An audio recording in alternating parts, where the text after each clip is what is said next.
લીંબડીના મોટા મંદિર ખાતે દ્વિતીય પાટોત્સવ યોજાયો ભક્તિભાવ સાથે સંપન્ન થયો। આ પાટોત્સવ નિમિત્તે ધ્વજારોહણ, મહાઆરતી, યજ્ઞ, મહાપ્રસાદ, બ્રહ્મભોજન, સત્સંગ સભા જેવા કાર્યક્રમોનું આયોજન થયું। મોટા મંદિરના મહંત લલિત કિશોર શરણદાસજી મહારાજની અધ્યક્ષતામાં કાર્યક્રમ યોજાયો। સૌરાષ્ટ્ર નિંબાર્ક ધામ મોટા મંદિર લીંબડી દ્વારા ચાલતી વિવિધ સેવાકીય પ્રવૃત્તિની વિશેષ ચર્ચા કરવામાં આવી। સૌરાષ્ટ્ર નિંબાર્ક ધામ મોટા મંદિર લીંબડીનો નૂતન મંદિરનો આજે દ્વિતીય પાટોત્સવ ખૂબ જ ધામધૂમપૂર્વક ઉજવવામાં આવ્યો।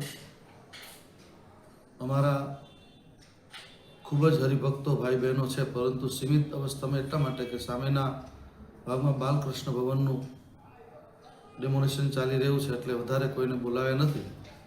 પરંતુ 71 ફૂટ ધ્વજાદંડનું પૂજન, યજ્ઞ સાથે આયોજન ખૂબ જ સારી રીતે પૂરું કરવામાં આવ્યું છે।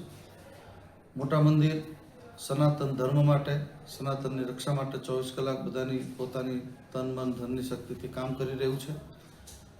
સામેના ભાગમાં બાલકૃષ્ણ ભવનમાં અમે 1500 માણસ બેસી શકે એવો કથા હોલ, મહેમાનો માટે, સંતો માટે આવાસ 20 રૂમ અને 10 બેડની ઓપીડી હોસ્પિટલ એનું આયોજન કર્યું છે।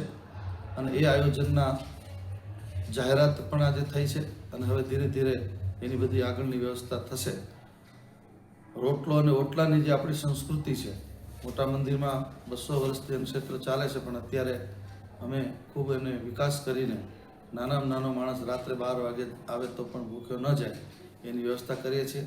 નાના બાળકો, સાધુ બ્રાહ્મણના દીકરાઓને સંસ્કૃતથી લઈ